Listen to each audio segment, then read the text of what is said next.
Good morning, afternoon, evening or night, whenever you're watching this, welcome. These little guys are pretty unseasonal. I don't know when this video will be uploaded, but it's being filmed in late summer in the wonderful old city of Oxford, and this river is variously known as the Isis, or in Old Celtic, the Thamesis, and for most of its length in the modern English language, it's the Thames.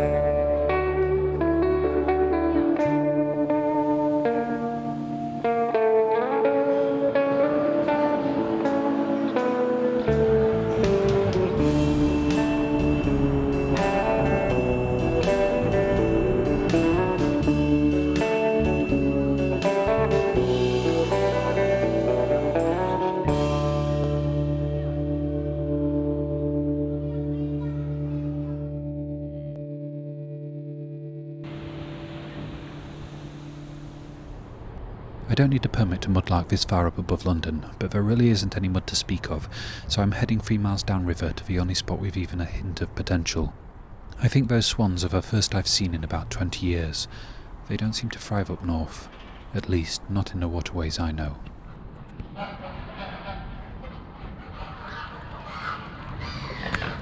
They're so friendly, and they seem to enjoy what I gave them, which was crushed up pea-based crisp stick snacks. So pretty, and cute little snorts.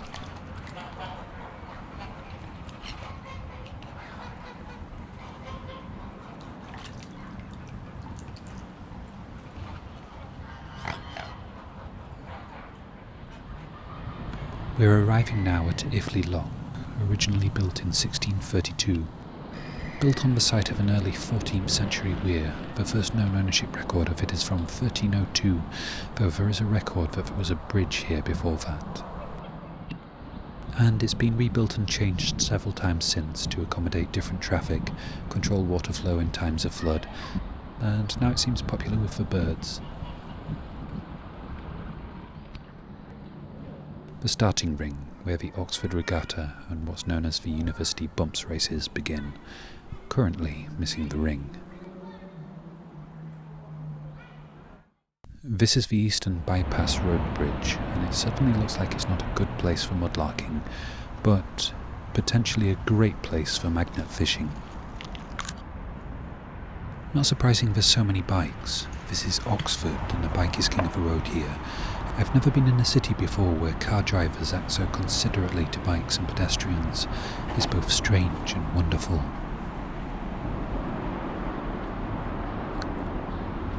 Plenty of spray cans left over, but I'm a little disappointed with the quality of the graffiti. This is a prime spot and there's not much imagination or skill on show.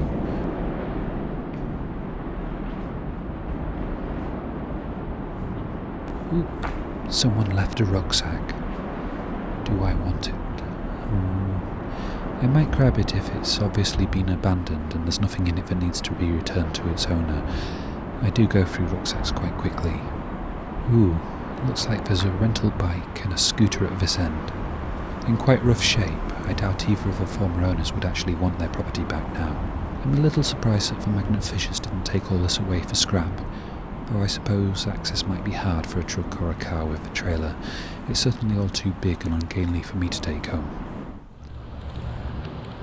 I didn't really mention before, I'm out with my girlfriend and she loves wild swimming, as do I when it's not too cold, and the river here is a few degrees below my minimum today, so no swim for me. It's quite a pretty spot for a swim really, aesthetically pleasing decrepit old rail bridge down there, and this bridge here over the Hinksey stream, which seems to be a Thames side project, fed by the Thames and exiting right back into the Thames here.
and this is near the place I'm aiming for. This little stream goes between two strands of the Thames, and there's a large weir just around the corner, and a trout fishery just visible above it. And there should be a few paths from this side of the island to the other, which will lead down below the weir.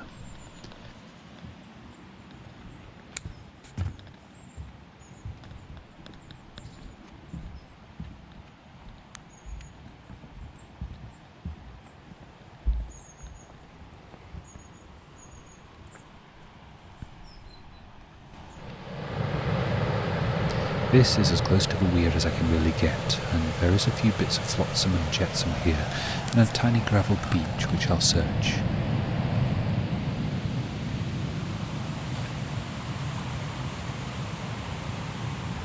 There are a few bits of glass and fairly modern looking pottery.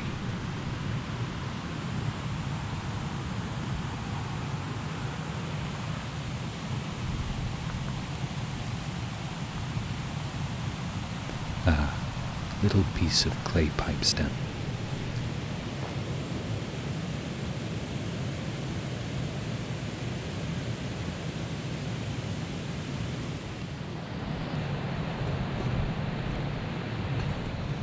A magnificent old lime tree, at least that's what I think it is. There are a few in Christchurch Meadow, and they look very similar to this. And nature obliges with a timely susurration.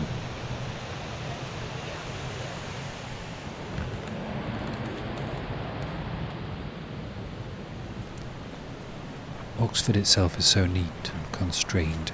It's a nice change for the moment to be in an overgrown jungle-like environment. It feels like home.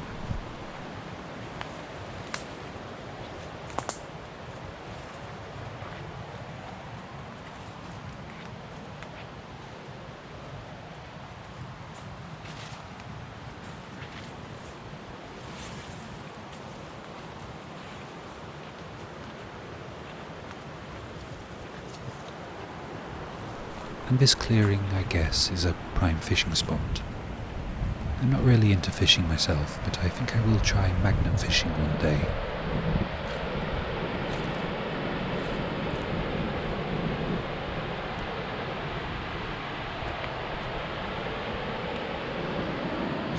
Anyway, stainless steel bowl, maybe once used as a water bowl for a dog, although looks like it was once over a fire, so maybe for human food.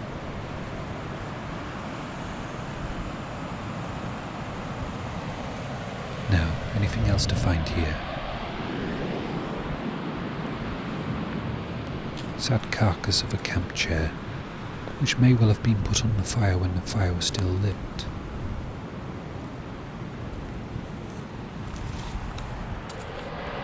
It is quite tempting to wait here for sunset. I think it's going to be a good one today. But there's more to explore. The path goes onward, and the nettles dare not sting me.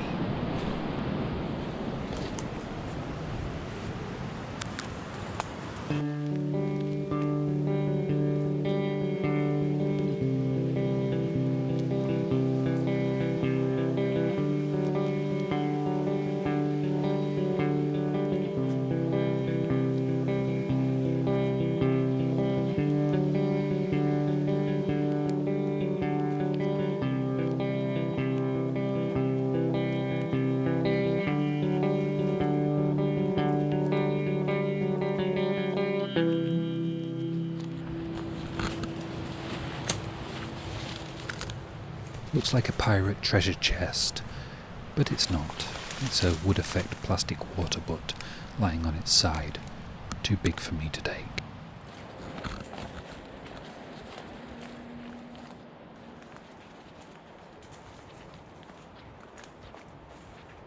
Another clearing, another fishing spot. And a swan. Oh, hello.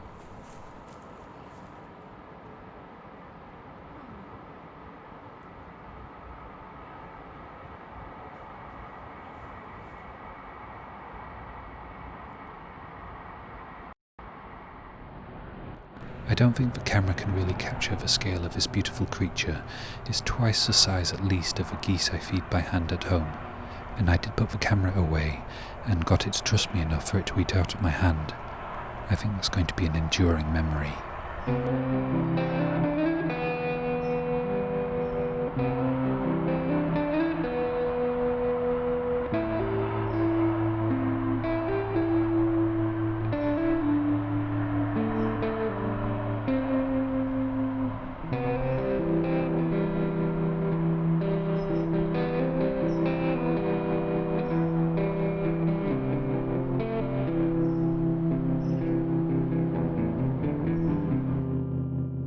The second growth of chicken over woods I've spotted in Oxford and in the surrounding area. I did try eating some of it once, and it does taste a bit like chicken, with a slight hint of lemon. It cooked up well and went nicely in a stir-fry. I am far from my kitchen today though, so I shall leave it in peace. Another little gravel beach, and a small flint fossil. At least I think that's what it is. A shell of maybe something similar to a belemnite, or perhaps a coral strand. Another magnificent lime tree, and near its base,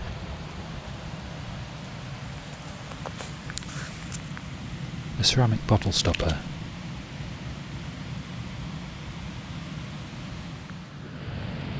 These berries are unfamiliar. There's been a lot of blackberries today, and these do look and smell related.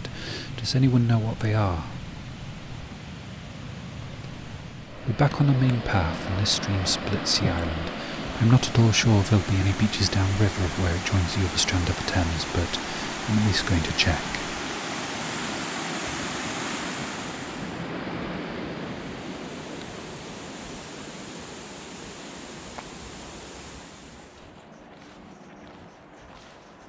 There is a path down beside the stream, and I wish I had my wellies because a wade in the stream might lead me to a few finds, but my wellies are 195 miles away.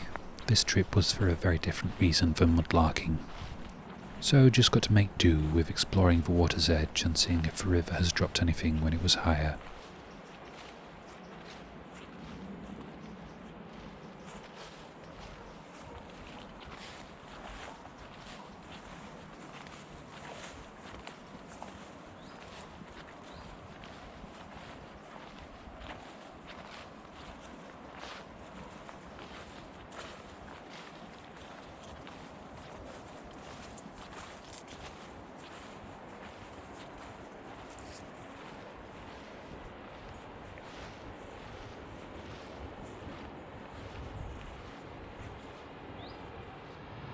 Sadly, there really doesn't seem to be any beaches or very shallow bits or any of the usual sorts of terrains I tend to find things in, so it's time to head back.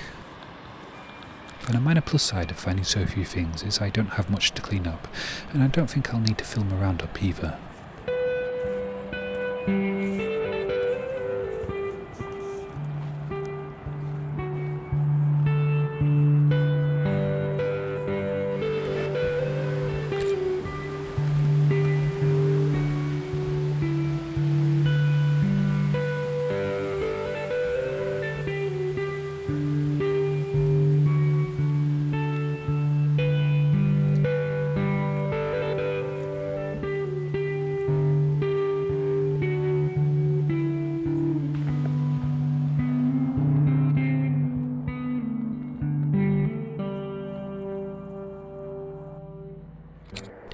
I've seen a few of these little inlets on this side of the river, nothing much to find in them, but freshwater mussel. Still sealed, I think it might actually still be alive, so hoping it's not an invasive species, I shall return it to the water.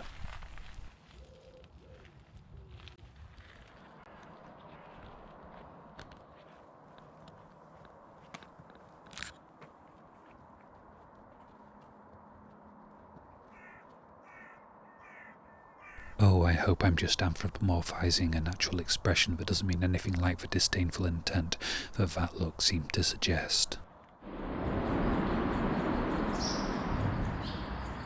Bats. Lots of them. I love bats. Wish my camera could catch them better.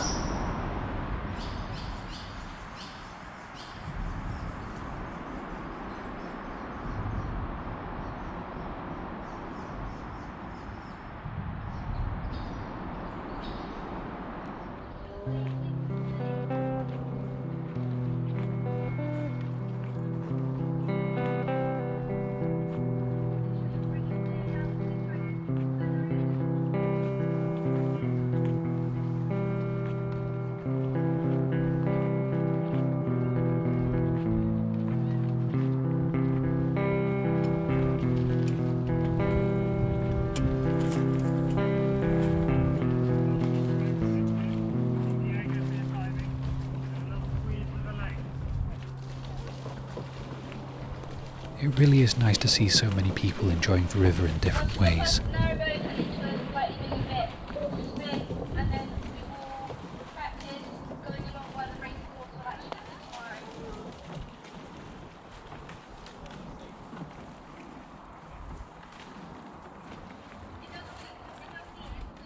It's getting dark, and it's time for a trigger warning because I've seen something interesting that involves spiders.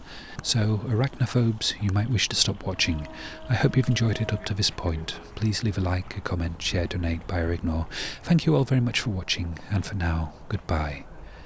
And for those of you who like spiders like I do, and those of you not bothered either way, it's a city of spiders.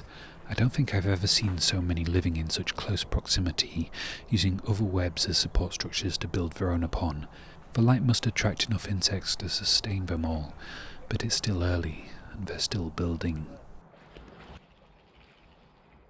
I think they must largely rebuild the webs every day, and surprisingly there does seem to be a few different species living together, hopefully in harmony. And here I think this video will properly end. If you have liked it, please give it a like, subscribe if you want to, hit the bell icon to enable notifications, comment, share, donate, buy or ignore. Thank you all very much for watching, and for now, goodbye.